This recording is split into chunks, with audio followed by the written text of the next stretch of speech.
하나님만 사랑하라라는 제목으로 말씀을 전하고자 합니다. 어느 교회에 장로님 한 분이 계셨습니다. 청년 때부터 그 교회에 모범적으로 신앙생활 하다가 이후에 장로까지 되신 분입니다. 이분에게는 아들이 하나 있었는데요. 결혼한 지 10년 만에 얻은 소중한 아들이었습니다. 이 아들이 어릴 때는 부모님 따라서 신앙생활 잘 하는 것 같더니 고등학생이 되면서 주일에 교회를 안 나오는 날이 부쩍 많아졌습니다. 그래서 어느 날 목사님이 장로님을 불러다가 요즘 아무개가 주일에 자주 빠지던데 무슨 일이 있습니까? 라고 물었습니다. 요새 공부할 게 많아서 밤늦게까지 공부하다가 못 일어난 것 같습니다. 제가 잘 지도하겠습니다. 라고 장로님이 대답했습니다.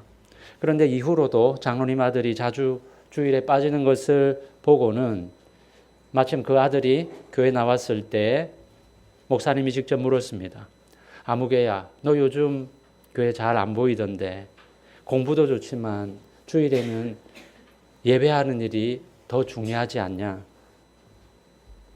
장로님 아들은 시무룩한 표정으로 네, 알겠습니다. 라고 대답하고 돌아갔습니다. 그런데 그날 밤에 장로님한테 문자가 왔습니다. 목사님, 안 그래도 공부 때문에 예민한 아이한테 왜 그런 말씀 하셨습니까? 자기가 알아서 판단할 텐데 목사님이 그렇게 압박하시니까 교회를 안 나가겠다고 하네요. 저도 아이와 함께 부담 없이 다닐 수 있는 교회를 알아보겠습니다. 이 목사님은 그 장로님의 문자를 보고 큰 충격을 받았습니다. 굉장히 믿음이 깊은 분인 줄 알았는데 아들의 주일 성수 문제에 걸려서 교회를 옮기겠다고 하니 기가 막혔습니다. 게다가 장로라는 자리가 어떤 자리입니까? 자기 아들이 주일 예배에 빠지면 혼을 내서라도 데리고 나와야지. 공부 때문에 교회에 안 나오는 것을 묵인해주고 도리어 아들 편을 드는 것이 도무지 이해가 되지 않았습니다. 결국 그 장로님은 그 일로 교회를 나갔는데요. 과연 그 장로님이 섬기는 하나님은 어떤 하나님이었을까요? 오늘 우리가 살펴볼 10계명의 첫 번째 계명, 나 외에는 다른 신들을 내게 두지 말라. 이 구절은 우리에게 이런 질문을 던집니다. 내가 섬기는 진짜 신은 누구인가? 겉으로 드러나는 종교 생활이 아니라 실제로 우리의 마음과 시간과 돈과 에너지를 지배하는 것은 무엇인가? 그것이 바로 우리가 섬기는 진짜 신이라는 사실입니다. 하나님은 10계명을 선포하시기 전에 먼저 자신이 누구이며 이스라엘 백성을 위해서 무엇을 하셨는가를 선포하십니다. 출애굽기 20장 2절을 보십시오. 나는 너를 애굽 땅 종되었던 집에서 인도하여 낸 내 하나님 여호와니라. 이 구절은 우리에게 10계명이 먼저가 아니라 구원이 먼저라는 사실을 알려줍니다. 하나님은 이스라엘 백성들에게 율법을 지키라고 요구하시기 전에 이미 그들을 애굽에서 구원하셨습니다. 우리가 하나님께 순종을 잘해서 구원받는다고 생각하는 순간 우리의 신앙은 행위에 기반한 율법주의 신앙이 되고 맙니다. 내가 노력해서 구원을 얻어내야 된다라고 생각하게 된다는 겁니다. 하지만 하나님은 우리의 행위를 보시고 구원할지 말지 결정하는 분이 아니라 그것과 상관없이 독수리 날개로 업어서 우리를 구원하셨습니다.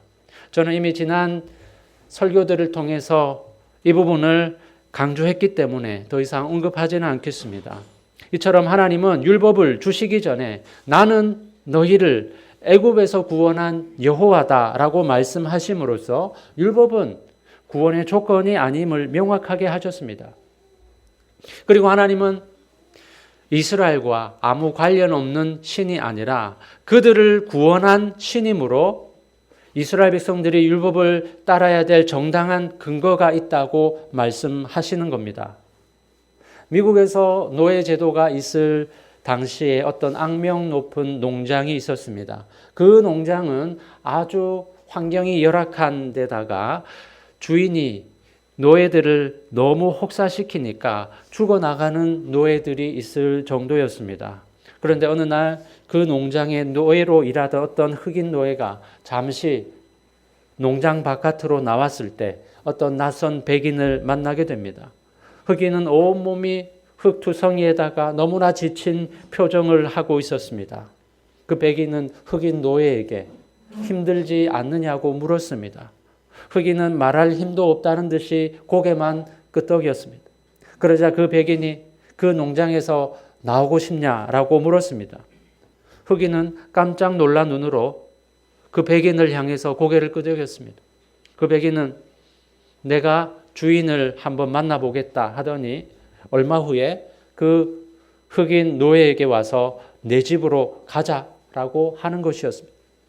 알고 보니 그 백인은 흑인 노예를 불쌍히 여겨서 주인을 찾아가서 몸값을 치르고 자기가 산 것입니다. 그래서 그에게 내 집으로 가자라고 말한 것입니다. 만일에 그 백인이 몸값을 치르지 않고 내 집으로 가자라고 했다면 그것은 불법적인 행동이고 노예도 그 말을 들을 이유가 없습니다. 하지만 정당하게 몸값을 지불했기 때문에 새로운 주인은 어떤 명령이라도 할 수 있는 것입니다. 이처럼 노예 신분이라 할지라도 아무나 이래라 저래라 말할 수 없습니다. 정당한 권위가 있는 자만이 명령을 내릴 수 있습니다. 하나님이 우리에게 십계명을 지키라 요구하신 것은 그에 합당한 권위가 있기 때문입니다. 그것을 2절에서 말하고 있습니다. 나는 너를 애굽 땅 종되었던 집에서 인도하여 낸 네 하나님 여호와니라.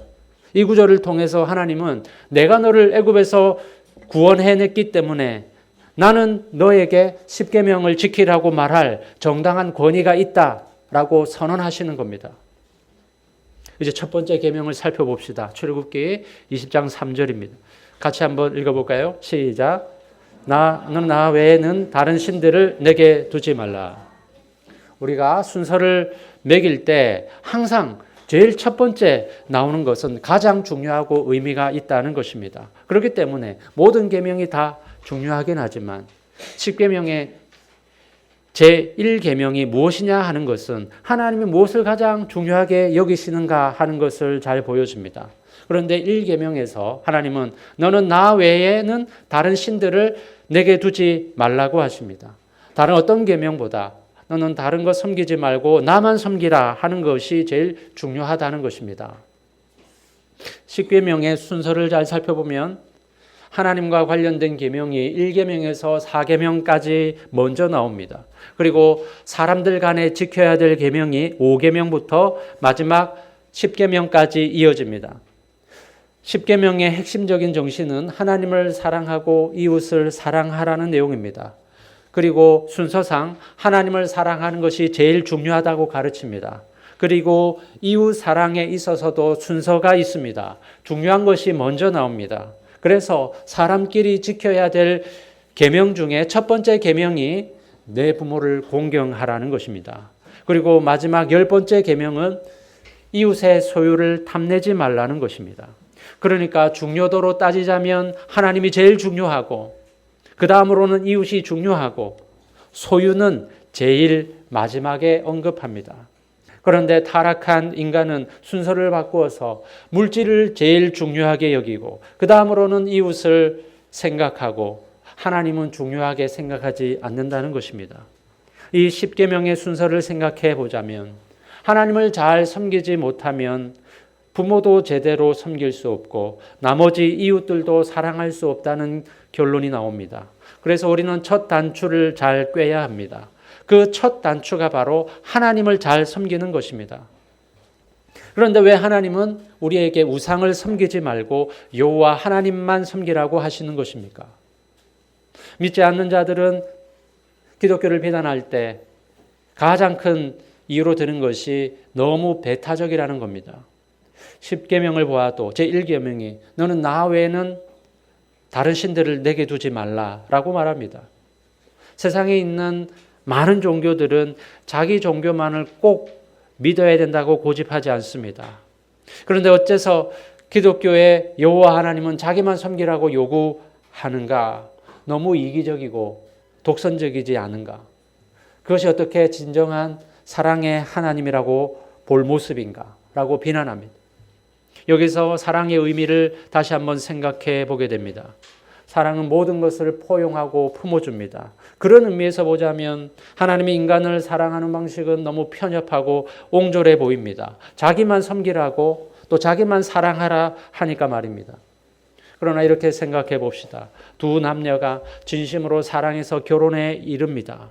이 두 사람의 사랑은 두 사람만의 것이고 두 사람만이 누릴 수 있는 것 아니겠습니까? 그런데 두 남녀가 서로 사랑한다면서 어느 한쪽이 이 사랑을 우리 둘만으로 한정시키지 말고 폭넓게 열어두자.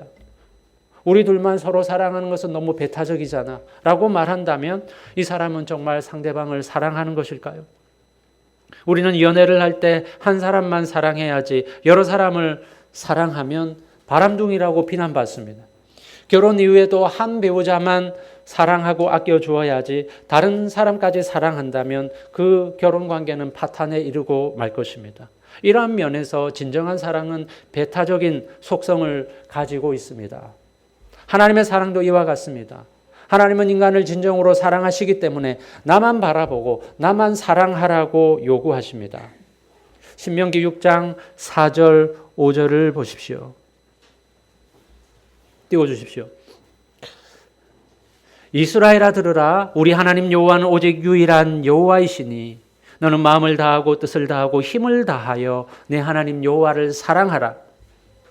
예수님도 이 말씀을 인용하시면서 이것이 가장 큰 계명이라고 선포하셨습니다. 마음을 다하고 뜻을 다하고 힘을 다하여, 이것은 전적인 헌신을 의미합니다. 내 마음의 일부만을, 내 시간의 몇 %만을 드리는 것이 아니라 내 존재를 다해서 하나님을 사랑하라는 것입니다.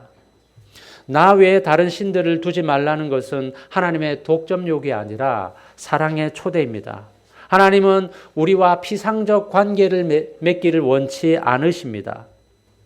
우리가 가진 수많은 관심사 중에 하나로 취급받기를 원치 않으신다는 말입니다. 하나님은 우리 마음 전체를, 우리 인생 전체를 원하십니다. 왜냐하면 하나님도 온 마음을 다해서 우리를 사랑하시고 우리를 가장 좋은 길로 인도하기 원하시기 때문입니다. 여기서 말하는 다른 신들은 나무나 돌로 된 우상만을 의미하는 것이 아닙니다. 하나님보다 더 중요하게 여기는 것들, 하나님의 자리를 차지하는 모든 것이 다 우상입니다. 그것은 돈일 수도 있고요, 성공일 수도 있고, 가족일 수도 있고, 심지어 주님을 위해 한다고 하는 일이 될 수도 있습니다. 그 자체로는 선한 것이라도 하나님보다 우선순위에 놓인다면 그것은 우상이 됩니다. 십계명의 제1계명은 우리가 그 어떤 것보다 하나님과의 관계를 절대적인 우선순위에 두어야 한다는 것을 선포합니다. 왜냐하면 그분만이 우리를 창조하셨고 우리를 구원하셨고 우리를 영원히 사랑하는 분이기 때문입니다. 그렇다면 21세기를 살아가는 우리에게 다른 신들은 무엇이 있습니까? 하이델베르크 요리문답 95문은 우상 숭배를 이렇게 정의합니다. 같이 한번 읽어볼까요? 시작. 우상 숭배란 말씀으로 자신을 계시하신 유일하고 참되신 하나님 대신 혹은 하나님과 나란히 다른 어떤 것을 신뢰하거나 고안하여 소유하는 것입니다. 하나님을 대신해서 내가 의지하고 신뢰하는 대상이 있다면 그것이 바로 우상인 것입니다. 가족이 우상이 될 수 있고 권력이 우상이 될 수 있고 다른 사람들로부터 인정받는 것이 우상이 될 수도 있습니다. 여기서 주목할 것은 하나님과 나란히 섬기는 것도 우상 숭배라고 말하는데요. 즉 하나님을 섬기면서 동시에 다른 것도 섬기고 있다면 그것이 곧 우상 숭배라는 사실입니다. 많은 신자들이 이 점을 간과합니다. 나는 하나님을 버린 적이 없어. 주일마다 교회 나가고 교회 봉사도 하고 기도도 하고 여러 신앙 활동을 하는데 무슨 문제야? 하지만 하나님은 우리가 섬기는 여러 대상 중 하나가 되길 원치 않으십니다. 하나님은 우리의 유일한 주인이 되기 원하십니다. 성경에 나타난 이스라엘 백성들의 우상 숭배를 보십시오. 그들이 우상 숭배를 할 때에 하나님을 완전히 저버리고 다른 신에게 마음을 들이고 그 신을 쫓아간 것이 아니었습니다. 그들은 항상 여호와를 섬기면서 동시에 다른 신들도 섬겼다는 사실입니다. 열왕기상 18장에 보면 엘리야가 바알 선지자 450명과 갈멜산에서 능력 대결을 펼칠 때 백성들에게 이렇게 외칩니다. 너희가 어느 때까지 둘 사이에서 머뭇머뭇하려느냐? 여호와가 만일 하나님이면 그를 따르고 바알이 만일 하나님이면 그를 따를지니라. 당시 이스라엘 백성들은 하나님과 바알 사이에서 머뭇거리고 있었습니다. 그들은 여호와를 버리지 않았지만 여호와만을 섬기지도 않았습니다. 농사철이 되면 비를 내리게 해준다는 바알 신에게 가서 빌고 전쟁이 터지면 전쟁의 신인 여호와 하나님께 빌었습니다. 자녀를 원할 때면 다산의 신인 아세라에게 기도했습니다. 이것은 전형적인 가나안 주민들의 신앙 행태였습니다. 이때 엘리야는 단호하게 선포합니다. 여호와이든지 바알이든지 둘 중 하나만 택하라. 이것은 타협의 여지를 주지 않는 선언이었던 것입니다. 사랑하는 성도 여러분, 오늘 우리 역시 이 이스라엘과 똑같은 죄를 범하고 있지는 않습니까? 우리 중에 하나님을 섬기지 않는 사람이 어디 있습니까? 문제는 하나님을 섬기면서 동시에 다른 것을 하나님과 나란히 두고 있다는 것입니다. 얼마 전 목회 데이터 연구소에서 발표한 자료에 따르면 최근 3년간 무속을 이용한 경험이 있는가라는 질문에 대해서 일반 국민들 중에 48%가 이용해 보았다라고 응답했는데요. 기독교인 중에서도 20%가 무속을 이용한 경험이 있는 것으로 나타났습니다. 생각보다 많은 신자들이 점집에 가서 사주팔자나 운세를 본다는 것입니다. 더 충격적인 것은 기독교인 중에 50%가 점집에 가거나 손 없는 날을 택해서 이사를 하거나 풍수지리를 보는 것에 대해서 아무 문제가 없다고 응답했다는 점입니다. 제가 알기에 대부분의 교회들은 무속 행위를 엄격하게 금지하고 있는데 어째서 교인들 중에 절반이나 무속을 별 문제 없는 것처럼 여기고 있는지 의문이 듭니다. 이것이 바로 하나님과 우상을 겸하여 섬기는 것입니다. 주일에는 하나님을 예배하러 교회에 나오지만 인생에 어려운 문제가 생기면 아무렇지도 않게 점쟁이를 찾아가서 앞으로 어떻게 해야 될지 논의한다는 것입니다.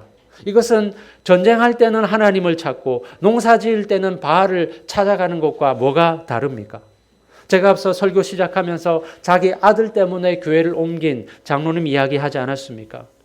그동안 장로님은 교회를 잘 섬겼습니다. 그런데 아들이 주일 예배에 참석하지 않는 것을 방치했습니다. 아마도 신앙보다 자녀의 학업을 더 우선시했거나 아들이 원하는 대로 해주고 싶어서 그냥 놔두었던 것 같습니다. 그런데 그 목사님이 장로님 아들에게 주일에 교회 나오라는 것 한마디 때문에 마음이 상해서 교회를 떠났습니다. 그게 그토록 마음이 상할 일이고 교회를 떠날 일입니까? 오히려 교회에 나오지 않는 자식을 부끄럽게 여길 일 아닙니까? 그 교회 장로님이 교회를 옮겼다고 해서 그분이 하나님을 버린 것일까요? 그렇지 않습니다. 교회를 옮긴 뒤에도 예전과 같이 교회 생활 잘 했을 겁니다. 하지만 자기 자식을 하나님과 나란히 섬기고 있다는 사실을 그 장로님은 모르고 있을 뿐입니다. 사랑하는 성도 여러분, 저는 여러분이 하나님을 버릴 것을 염려하지 않습니다. 다만 하나님을 섬긴다 하면서도 자기도 모르는 사이에 하나님과 나란히 섬기는 또 다른 신이 있을까 염려됩니다. 자식이 우상이 되어서 여러분의 신앙에 걸림돌이 되지 않도록 조심하십시오. 뿐만 아니라 오늘날 하나님처럼 높아진 대표적인 것이 바로 재물 아니겠습니까? 예수님은 마태복음 6장 24절에서 이렇게 말씀하셨습니다. 한 사람이 두 주인을 섬기지 못할 것이니 혹 이를 미워하고 저를 사랑하거나 혹 이를 중히 여기고 저를 경히 여김이라. 너희가 하나님과 재물을 겸하여 섬기지 못하느니라. 여기서 예수님은 왜 하필 수많은 우상 중에 재물을 특별히 지목하신 것일까요? 그것은 재물이야말로 하나님의 자리를 가장 쉽게, 가장 교묘하게 차지하는 우상이기 때문입니다. 재물은 노골적으로 하나님의 자리를 빼앗으려 하지 않습니다. 오히려 나는 하나님을 섬기는데 도움이 되는 수단일 뿐입니다 라고 속삭입니다. 재물이 많으면 헌금도 많이 할 수 있고 선교도 많이 지원할 수 있고 가난한 사람을 도울 수 있잖아요. 그래서 우리는 재물을 바라고 추구하면서도 이것은 하나님을 위한 것이라고 자기 합리화를 하기 쉽습니다. 하지만 주님께서 우리에게 분명히 말씀하고 있습니다. 하나님과 재물을 겸하여 섬기지 못하느니라. 왜 그렇습니까? 처음에는 하나님을 더 잘 섬기기 위해서 재물을 소유하겠다라고 시작하지만 어느새 하나님도 섬기면서 재물도 갖겠다가 되고 결국에는 재물이 하나님을 밀어내고 주인 노릇을 하기 때문입니다. 성도 여러분, 직장을 선택할 때 이것이 하나님이 원하시는 일인가에 관심을 갖습니까? 아니면 연봉이 얼마인가에 먼저 관심을 갖습니까? 주일에 예배 드리는 일과 정말 쉽게 돈 벌 수 있는 꿀 알바 기회가 동시에 찾아왔을 때 어느 쪽을 선택합니까? 교회에서 구제헌금을 하자고 할 때와 자녀 학원비를 낼 때 어느 쪽이 더 아깝습니까? 우리가 입으로는 하나님이 주인이십니다라고 고백하지만 실제 삶에서는 재물이 우리 결정의 최종 기준이 되고 있지 않습니까? 이것이 바로 재물을 하나님과 나란히 섬기는 것입니다. 주님께서 말씀하십니다. 내 보물이 있는 그곳에는 내 마음도 있느니라. 우리의 지출 내역을 보면 내 마음이 어디에 가 있는지 대략 알 수 있습니다. 여러분의 마음은 어디에 가 있습니까? 여러분의 씀씀이를 보십시오. 또한 통장 잔고에 따라 내 마음이 평안해지거나 불안해진다면 하나님보다 더 재물을 의지하고 있지 않은가 돌아보아야 합니다. 하나님과 재물을 겸하여 섬길 수 없다는 사실을 기억하시기 바랍니다. 그렇다면 우리가 우상을 섬기게 된다면 어떤 일이 벌어질까요? 우상을 섬기면 섬길수록 우리는 점점 더 그 우상을 닮아가게 된다는 사실입니다. 시편 115편 4절에서 8절을 보면 이렇게 말씀합니다. 한번 띄워주십시오. 같이 한번 읽어볼까요? 시작.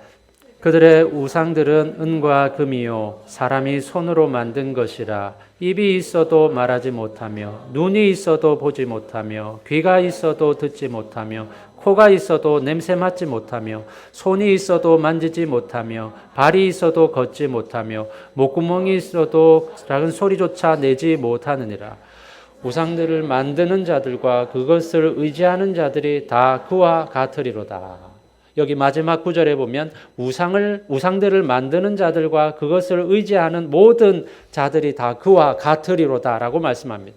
우상을 섬기면 인간성은 상실되고 우상과 같은 비인격적 존재로 격화된다는 것입니다. 돈을 우상처럼 섬기는 사람들을 보십시오. 처음에는 가족을 위해서, 미래를 위해서 재물을 모은다 말합니다. 그런데 점점 돈 자체가 목적이 되어서 가족보다 돈을 더 중요하게 여기고 계산적이 되고 또 돈으로 사람을 평가하기 시작합니다. 그러면서 인간성을 잃어갑니다. 지금 사건 사고가 끊이지 않는 기업들을 보십시오. 사람 목숨보다 돈이 더 중요하니까 인명사고가 계속 일어나는 것 아닙니까? 성공에 목숨을 거는 사람도 자기 성공을 위해서라면 수단과 방법을 가리지 않고 다른 사람들을 이용해 먹기도 하고 자기보다 성공하지 못한 사람들을 무시합니다. 공산국가들을 보십시오. 특정 이데올로기를 숭상하면 인간은 거기에 동원되는 부속품에 지나지 않게 됩니다. 소를 섬기는 힌두 교도들을 보십시오. 반드시 소보다 못한 취급을 받게 됩니다. 이처럼 우상을 섬기면 섬길수록 인간의 존엄성은 무너지고 우상에 의해서 인간성을 상실하게 됩니다. 우상 숭배는 마귀가 하는 일이기 때문에 우상 숭배를 일삼는 개인이나 그 사회는 반드시 인간의 가치가 떨어지고 결국에는 물건처럼 취급당하게 됩니다. 우리가 늘 하나님을 바라보고 하나님 닮기를 구하면 그 사람은 거룩한 사람으로 변화될 것이고 다른 것을 갈망하고 섬기게 되면 자기가 바라보는 그것처럼 그것을 닮은 천박한 사람이 될 것입니다. 누구를 본받고 누구를 섬기느냐에 따라 인생의 격이 높아질 수도 있고 굉장히 추해질 수도 있습니다. 하나님을 바라보고 하나님을 섬길 때 우리는 점점 하나님의 형상을 회복하고 본래 창조의 목적대로 살아갈 수 있고 진정한 인간다움을 되찾을 수 있다는 사실을 기억하시기 바랍니다. 사랑하는 성도 여러분, 오늘 우리는 10계명의 첫 계명인 너는 나 외에는 다른 신들을 내게 두지 말라는 계명을 살펴보았습니다. 이 계명은 누가 우리에게 진짜 신인가 하는 것을 묻고 있습니다. 눈에 보이는 우상보다 우리의 마음을 사로잡고 있는 것이 더 심각한 우상입니다. 겉으로는 하나님을 섬긴다고 하지만 우리 마음 중심에는 재물이나 성공이나 인정에 대한 욕구, 또한 가족이나 취미 생활 같은 것이 하나님과 나란히 앉아있지 않습니까? 무속에 참여하는 것을 무방하다고 생각하는 기독교인이 절반에 달한다는 통계는 이미 많은 신자들이 혼합주의 신앙에 빠져 있음을 알 수 있습니다. 그러나 하나님과 우상을 겸하여 섬길 수 없습니다. 엘리야 시대에 하나님은 이스라엘 백성들에게 여호와이든지 바알이든지 둘 중 하나만 택하라고 요구하셨습니다. 하나님은 나만 사랑하라고 하십니다. 그런데 우리의 나약한 의지로는 하나님과 우상을 겸하여 섬기는 이중적 삶에 빠지기 쉽습니다. 그러나 하나님은 이렇게 나약함에도 불구하고 우리를 그리스도 안에서 값없이 받아주셨습니다. 성령님은 우리 마음에 하나님의 사랑을 부어주셔서 우상을 섬기는 것이 헛되고 피곤한 것임을 깨닫게 하시고 우리를 돌이키게 하십니다. 우상 숭배는 두 주인을 섬기는 고단한 일이지만 오직 하나님 한 분만을 사랑할 때 거기에 참된 안식이 있고 삶의 평화가 임하게 됩니다. 성도 여러분, 성령의 도우심으로 여러분의 삶의 중심을 오직 하나님께만 드리십시오. 그 어떤 것도 하나님보다 우선시하거나 하나님과 나란히 두는 잘못을 범하지 않고 오직 하나님 한 분만을 마음을 다하고 목숨을 다하고 뜻을 다하여 사랑할 수 있는 저와 여러분 되시기를 주님의 이름으로 축원합니다.